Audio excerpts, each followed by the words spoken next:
Donc, nous sommes sur la plage de Saint-Laurent-du-Var où une mission de secours des forestiers sapeurs des Bouches-du-Rhône est venue prêter main forte au département des Alpes-Maritimes suite à la tempête Alex.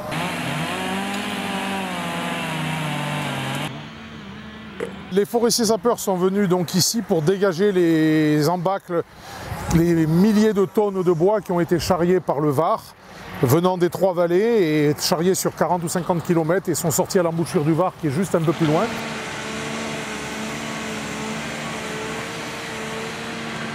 Sur cette plage, il y avait 100-150 mètres de bois en continu sur quelques mètres d'épaisseur, en largeur.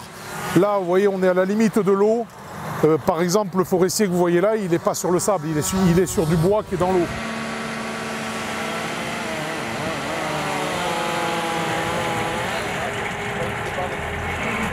Ah, c'est un désastre. Pour moi, j'ai grandi à Saint-Laurent, c'est catastrophique. J'ai connu la plage plus beau que ça, mais bon, malheureusement, avec les temps qu'il y en a, ça ne changera jamais. Là, nous sommes en train de débarrasser tout ce que le Var a pu déposer ici sur la plage et sur les digues. Et je vous avoue que le travail est vraiment impressionnant. Ah, c'est impressionnant.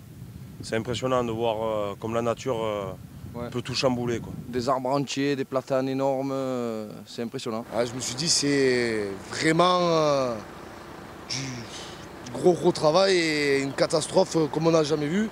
Les forestiers sapeurs qui sortent les gros bois ont sorti ces gros bois qui vont partir dans la filière de valorisation. Les plus petits bois qui sont récupérés par les bénévoles partent dans des filières de valorisation personnelle auprès des habitants ou dans les filières de recyclage classiques des déchets. C'est des petites fourmis, quoi. Ouais. On avance vraiment doucement, le travail il est monstrueux. Oui, on sent utile, vraiment utile. Et les gens nous le rendent très bien. On se sent tout petit face à la nature. On ne s'imagine même pas ce que ça peut transporter. Voilà, on n'a trouvé heureusement aucune surprise.